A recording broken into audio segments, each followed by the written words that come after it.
안녕하세요. 주아이 글소리지기입니다. 오늘 글은 북인에서 발행한 한복용 작가님의 수필집 청춘아 아프지 말자에 수록된 김미선처럼 사는 법 소개합니다. 김미선처럼 사는 법 한복용. 김미선이란 이름은 흔하고 흔하다. 인터넷 검색창에 그 이름 석자를 치면 영화배우, 탤런트, 기업인 등 수많은 김미선을 볼 수 있다. 내가 아는 김미선은 경기도 양주에 거주한다.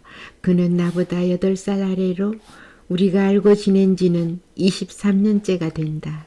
내가 대전에서 올라와 처음으로 경제활동을 할 때였으니 1997년 가을쯤일 게다. 김미선은 우리 화원에서 가까운 은행에 근무했다. 나중에 알고 보니 둘째 형부 조카딸이었다. 우리는 사돈지간이었지만 언니 동생으로 더 가깝게 지냈다. 나는 그에게 신랑감을 소개했고 그들이 결혼하여 아들 둘을 두었다. 김미선을 보며 그를 닮고 싶다는 생각을 여러 번 했다. 어떤 면으로 보나 김미선은 근사해 보였다. 특별히 예쁘지 않았지만 귀염성이 있고 또래 친구들에 비해 매너가 좋았고 사교적이었으며 어디서든 똑 부러지는 처신이 눈에 띄었다. 김미선을 닮고 싶은 생각을 처음 한 것은 그가 돌연 은행에 사표를 내고 유럽 여행을 떠난 때였다. 한창 유행이던 배낭여행이었다. 짧게는 한 달, 길면 기약할 수 없는 여행이 될 거라고 했다. 한 달을 넘긴 어느 날 스코틀랜드에서 사왔다며 붉은 바탕에 푸른 체크무늬 머플러를 가지고 그가 나를 찾아왔다. 비쩍 마른 몸으로 화원을 들어서는 김미선을 나는 입을 떡 벌리고 반갑게 안아주었다. 며칠을 우리 집에서 함께 지내며 여행 이야기를 들을 때는 나도 김미선과 함께 가난한 여행자가 되었다. 마른 빵을 뜯어먹고 하루 일정이 끝나면 벌레 물리는 값싼 방에서 피곤한 몸을 누웠다고 한다. 말이 통하지 않아 손짓 발짓 해가면서 일정을 소화했지만 가야 할 곳을 찾아다니며 친구도 사귀었고 사진도 여러 장 남겼다. 어떻게든 소통이 되는 것이 신기했다. 궁하면 통한다는 말은 신통하게도 맞아떨어졌다. 여행에서 돌아와 그가 영어 학원에 등록했을 때 한두 달 하고 말 줄 알았다. 김미선은 의외로 긴 기간을 영어와 마주했다. 애견 미용사가 되었을 때도 새삼스럽기는 마찬가지였다. 그의 선택이 의외여서 주변 사람들은 물론 나마저도 놀랐다. 그 좋은 직장을 그만둔 이유를 묻는 것이 아니었다. 애견 미용사 자격증을 취득한 김미선이 틈만 나면 동물보호센터에 드나들었던 것이다. 그곳에서 유기견들의 털을 깎아주는 그를 보면서 나는 처음으로 삶의 가치에 대해 생각했다. 자기 삶의 가치를 어디에 두느냐는 아주 중요한 일인데 사람들은 보통 눈에 보이거나 손에 쥐어지는 것에 무게를 둔다. 나 또한 보이는 것에 치중했지 진정한 행복의 가치를 어디에 두어야 할까에 대해 고민하지 못했다. 삶의 가치가 중요하다는 생각을 그때는 아예 하지 않았던 것 같다. 그가 다시 은행으로 돌아갔을 때 나는 불안했다. 내가 소개한 신랑짜리 사업이 신통찮다는 소문이 비슷한 시기에 내 귀에도 닿았던 때문이다. 김미선은 자신이 좋아하는 일을 접고 은행으로 복귀해 안정된 생활을 위한 준비를 했다. 결혼을 그들처럼 계획하고 준비하는 이들은 이전에도 그 후에도 본 적이 없다. 최소한의 경비로 시에서 운영하는 기관에서 전통 혼례를 치렀고 살림살이 구입은 재활용센터를 이용했다. 내가 나눠주는 여분의 접시도 반갑게 받아갔다. 남편도 그도 그런 일들이 이상하다고 생각하지 않았다. 중고 세탁기를 얻어와 새 드럼 세탁기와 바꾸는 모 가전회사의 이벤트에 당첨됐을 때 김미선은 복권에 당첨된 만큼이나 행복해했다. 예비 신혼부부들이 신상품을 찾아 이리저리 비교하며 팸플릿을 살필 때 김미선은 알찬 그만의 보금자리를 위해 무엇이 중요한지를 따지고 있었다.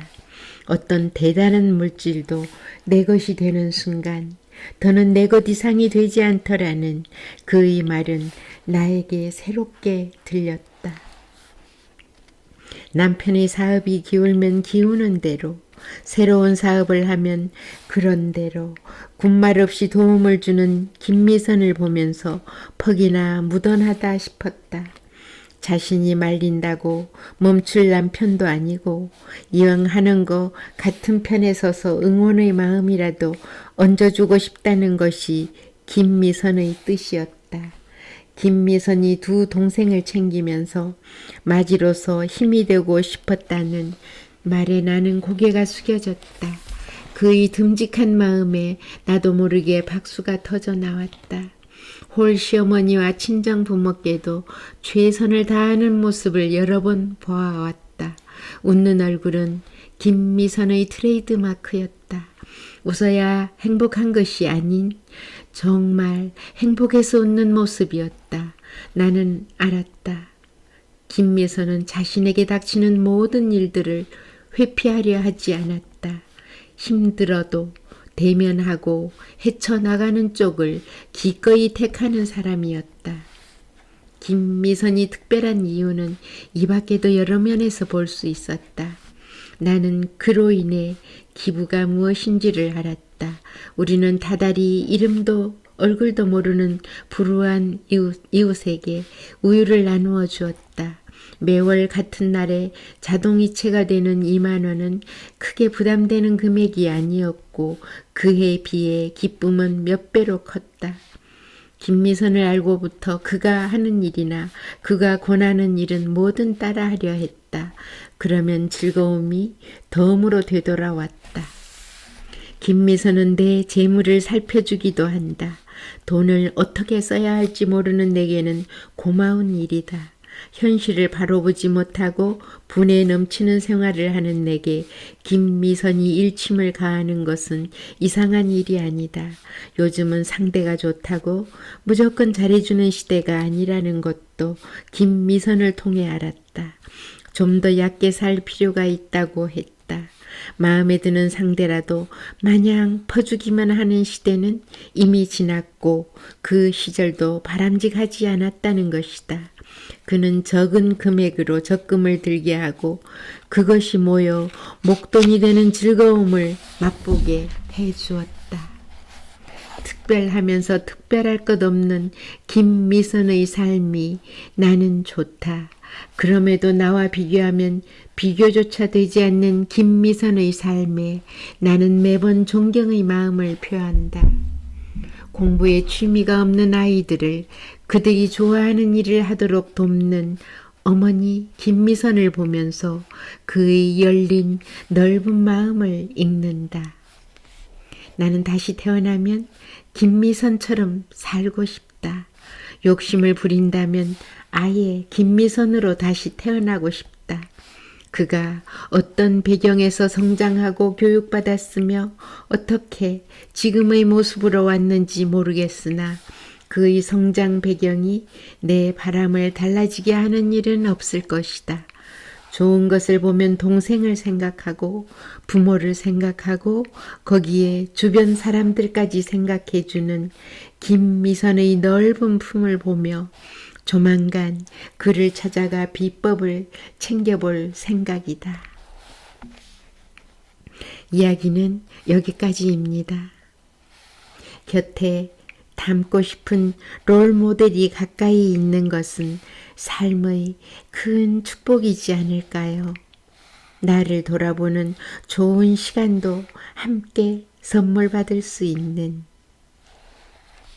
오늘도 귀한 시간 같이 해주신 당신께 늘 편안하시기 바랍니다. 감사합니다. 좋아요와 구독은 제게 힘이 되니 부탁드립니다.